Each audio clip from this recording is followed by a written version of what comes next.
여러분, 만약에 우리 회사에 수천억 원을 아껴줄 수 있는 솔루션이 있다고 상상해 보세요. 그런데요, 이걸 도입하자고 했더니 다들 거부합니다. 좀 이상하지 않나요?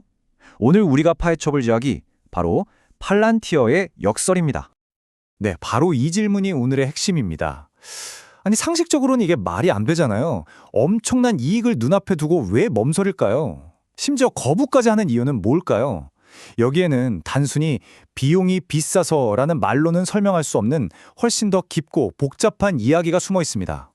이 미스터리를 푸는 첫 번째 단서는요, 팔란티어가 문제를 바라보는 그 방식 자체에 있습니다. 실제로 우리나라 한 대기업의 임원분이 팔란티어와 처음 미팅했을 때를 회상하면서 그야말로 모리를 한 대 맞은 것 같았다고 고백했을 정도니까요. 네, 바로 이겁니다. 수십 년 경력의 베테랑 임원조차 아무 말도 할 수 없었다는 거죠. 평생 쌓아온 경험이나 직감이 아니라 가공되지 않은 날것의 데이터를 가지고 문제를 처음부터 정의하라는 요구. 이게 바로 모든 것의 시작점이자 어쩌면 가장 넘기 힘든 첫 번째 벽이었던 겁니다. 그들이 던지는 세 가지 질문은 정말 날카롭고 본질적입니다. 첫째, 그래서 당신이 지금 내려야 할 구체적인 결정이 도대체 뭡니까? 둘째, 그 결정을 잘 내리면 얼마를 벌고 잘못 내리면 얼마를 잃게 됩니까? 돈으로 말해보세요. 그리고 마지막으로, 좋습니다. 그럼 그 판단에 필요한 데이터는 지금 어디에 있습니까? 이 세 가지 질문에 답을 하다 보면 안개 속에 가려져 있던 문제의 진짜 모습이 드러나기 시작합니다. 그런데 재밌는 게 뭔지 아세요? 대부분의 조직이 바로 이 첫 단계에서부터 막혀버린다는 사실입니다. 이렇게 문제의 근본부터 파고드는 방식은 조직의 어느 부분과 가장 먼저 충돌하게 될까요? 예상하셨겠지만 바로 돈주머니를 쥐고 있는 재무팀입니다. 여기가 정말 흥미로운 지점이에요. CFO들, 그러니까 재무 최고 책임자들은요, SAP 같은 시스템을 구축하는데 1조 원을 쓰는 건 아주 마음 편하게 생각합니다. 왜냐고요? 남들도 다 그렇게 하니까요. 일종의 업계 표준 같은 게 있는 거죠. 하지만 팔란티어는 완전히 다른 게임입니다. 개발자 몇 명 투입하고 몇 달 걸리니까 얼마입니다. 이게 아니에요. 이 문제를 해결하면 얼마의 가치가 생깁니까? 이걸 기준으로 가격을 제시하거든요. 재무팀 입장에서는 도대체 견적의 근본을 알 수 없는, 그래서 아주 위험해 보이는 투자로 느껴질 수밖에 없는 겁니다. 그러니까 결국 핵심은 총 비용이 얼마냐 이게 아니에요. 이 지출이 얼마나 익숙한 종류의 지출이냐 이게 훨씬 더 중요한 거죠. 이건 단순한 회계 문제를 넘어서 조직의 문화와 관성에 대한 이야기인 셈입니다. 하지만 재무팀의 저항은 그저 시작에 불과했습니다. 그 뒤에는 조직 전체에 퍼져 있는 훨씬 더 깊고 본능적인 저항이 숨어 있었죠. 그건 바로 불편한 진실을 마주해야 한다는 두려움입니다. 자, 한번 이런 상황을 상상해 보시죠. 영업팀에서 보고가 쫙 올라옵니다. 아무 문제 없습니다. 저희는 모든 목표를 초과 달성하고 있습니다. 아주 듣기 좋은 소식이죠? 이어서 생산팀에서도 보고가 들어옵니다. 공장 가동률 최고치입니다. 효율이 지금 극대화되고 있습니다. 와, 이것도 완벽하네요. 마지막으로 물류팀까지. 모든 배송 단 하나의 오차도 없이 일정에 딱딱 맞춰서 나가고 있습니다. 자, 이걸 보세요. 모든 부서가 각자의 영역에서 최고의 성과를 내고 있는 것처럼 보입니다. 그런데 정말 이상하죠? 모든 부서가 이렇게나 완벽하게 일을 하고 있는데 왜 고객센터에는 물건 배송이 하루씩 늦는다는 불만이 빗발치는 걸까요? 바로 이 모순 안에 모든 답이 있습니다.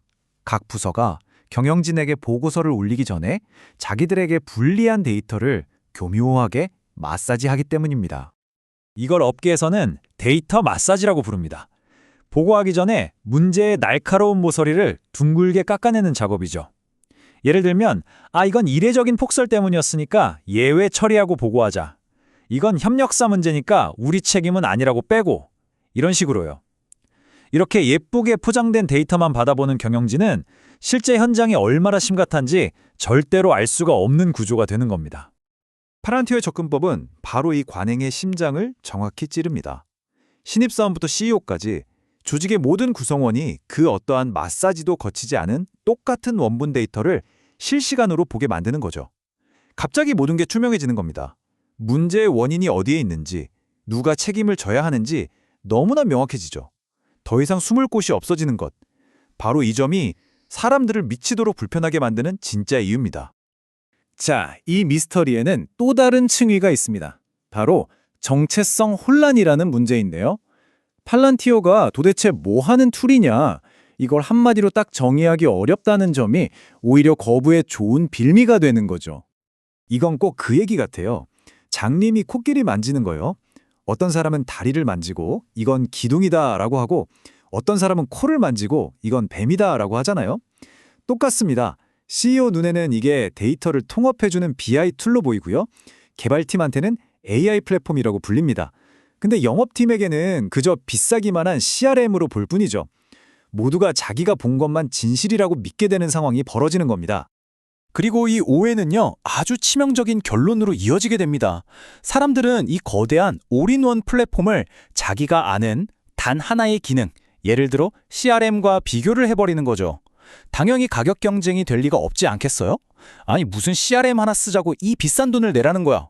이런 불만이 터져나오는 건 너무나 당연한 결과입니다.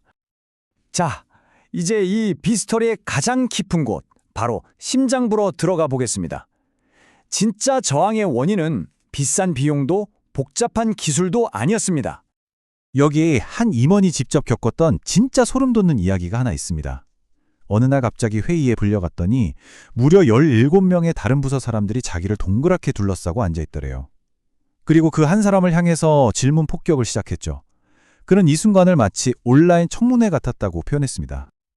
30분 넘게 식은 땀을 흘리면서 질문에 방어하던 그는 문득 성광처럼 한 가지 사실을 깨닫습니다. 아, 이 사람들의 질문은 문제 해결과는 아무 상관이 없구나. 이들의 진짜 목표는 해결책을 찾는 게 아니라 이 프로젝트 자체를 그냥 없애버리는 거구나. 바로 이겁니다. 가장 강력하고 끈질긴 저항은 기술이 아니에요. 사람의 마음속에 있습니다. 내 부서의 치부가 만천하에 드러날 거라는 두려움, 데이터를 통제하면서 유지해왔던 나의 영향력을 잃을 거라는 공포, 그리고 수십 년간 익숙했던 모든 것이 송두리째 뒤바뀔 거라는 그 본능적인 반발심. 이것이 바로 병화를 가로막는 진짜 장벽의 정체입니다.